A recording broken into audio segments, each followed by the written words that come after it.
Snow Valley, April 3, 2010, the day before Easter, 8-year-old Keeley Proctor, a black diamond level skier, was having fun on the slopes with family and friends. But suddenly, shockingly, Keeley's life was in jeopardy. We were just about 100 feet away from getting off the ski lift, and when I saw Keeley, I thought she was just leaning over. And the next thing I know, I turn my head and she's falling about 30 feet to the ground.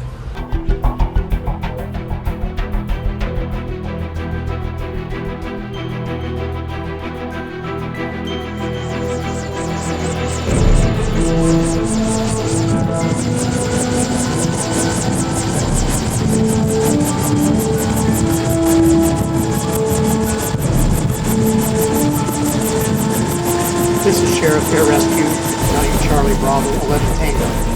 We have a female approximately 8 to 10 years old who fell from a chairlift. She is unconscious with weak vitals. No external bleeding. Please stand by.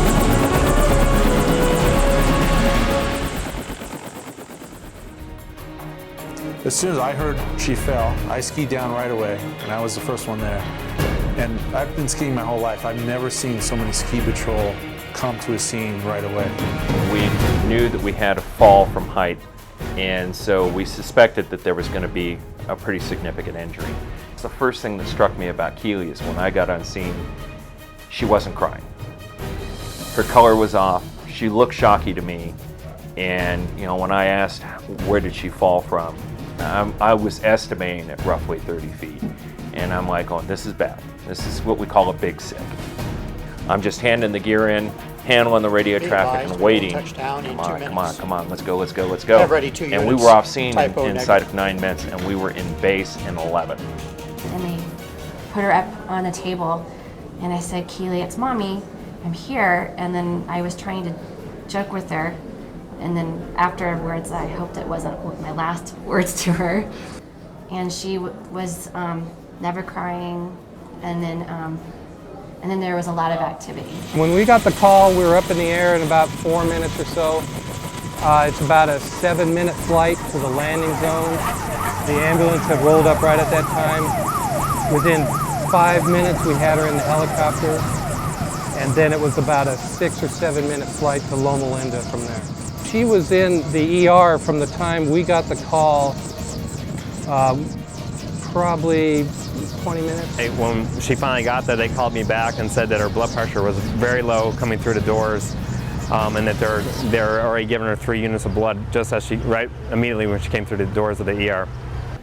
As we're starting to resuscitate her in the emergency room, trying to figure out exactly what her injuries are, including taking her to the CT scanner, it became obvious that she had really massive internal injuries. She had, in essence, completely pulverized the right side of her liver and just completely shattered her kidney on the right-hand side. And in essence, she was starting to exsanguinate or bleed into her abdomen.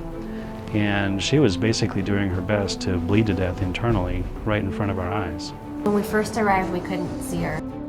Finally, we were allowed to go into the ER and see her. And she had so many people working on her. But she saw us.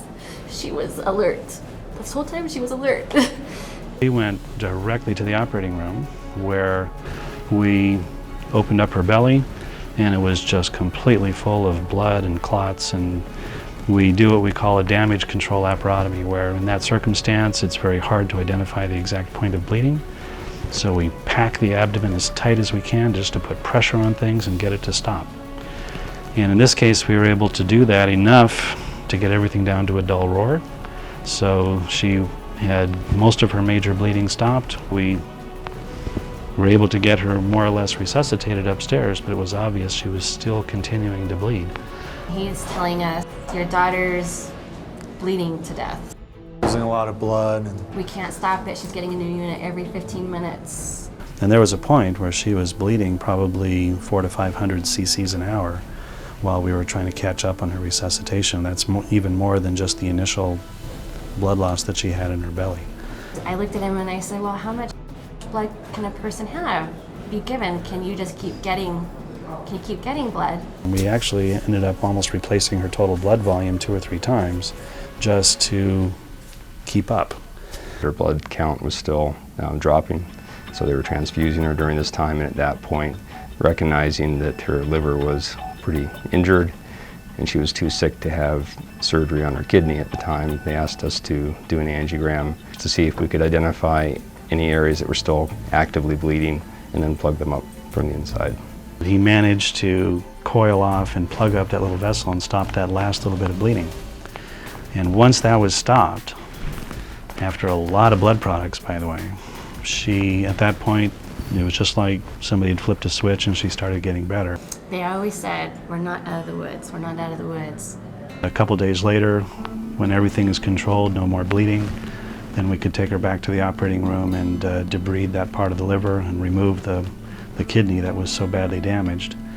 And then with everything under total control, then a few days later we were able to get her all closed up. And she went home, looking great. Here's a little girl who there is absolutely no question that she would be dead today if we did not have blood products available to give to her. And the only reason that we had blood products available to give to her is because kind-hearted and well-meaning individuals in the community donated that blood. It is a fabulous service that we can provide to our fellow man. Giving blood products in a circumstance like this, where we have a trauma center, we have an oncology center, we have all kinds of patients who in various circumstances end up needing blood products. And blood is life-saving, there's no question. And in this particular case, there's no question that she's alive today because of blood product donation. We gave Keeley a chance by being able to give her the large volume of blood that she required. I mean, I think it's a good blessing because out of it, a lot of people started donating blood. And I think I heard from people from LifeStream that first day, they've never seen so many people in the waiting room. Hopefully that they continue to do that. I've heard of other people that they continue to do it, continue to give blood, and that would be a blessing in itself right there. How do you express that somebody just saved your life by just giving their blood to you? It's such an easy step to save lives. You know, you don't have to go to war, or be a safety officer. You know, you could be just an ordinary person and you have the ability to save a life within 45 minutes.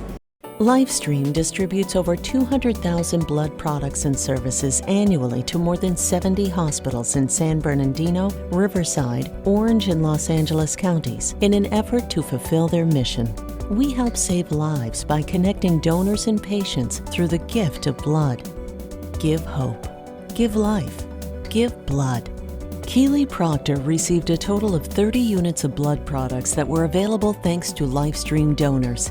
Her surgery required 12 units of red blood cells, 4 units of platelets, and 5 units of plasma. She received an additional unit of red blood cells, 4 units of platelets, and 4 units of plasma over the remainder of her hospital stay. This happened Saturday night before Easter, and I kind of been likened her to, it's kind of like Easter morning. You know, she was almost as dead as you could be the night before, and the next morning kind of came back from the dead. It was really nice. It was just a remarkable feeling to see that kid turn around. I still need to try to not run up and hug her every time I see her at school because that'll embarrass her. But I just get so excited when I see her. And when she's so focused on piano lessons and her vacations or her school or stuff that a child is supposed to be focused on, this was simply a bump in the road. This wasn't a mountain or a wall that she crashed into. That it happened and she's fine now. And that's just as close to a miracle as I've ever experienced. LifeStream distributes over 200,000 blood products and services annually to more than 70 hospitals in San Bernardino, Riverside, Orange, and Los Angeles counties in an effort to fulfill their mission. We help save lives by connecting donors and patients through the gift of blood. Give hope. Give life. Give blood.